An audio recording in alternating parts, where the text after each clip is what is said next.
Assessore, oggi un convegno che affronta la problematica del dopo di noi dal punto di vista giuridico. La Regione che cosa ha fatto invece?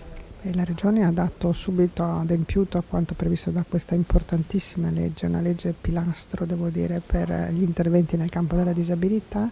La Regione ha assegnato compiti e risorse agli enti gestori della disabilità, ai 5 enti gestori regionali della disabilità,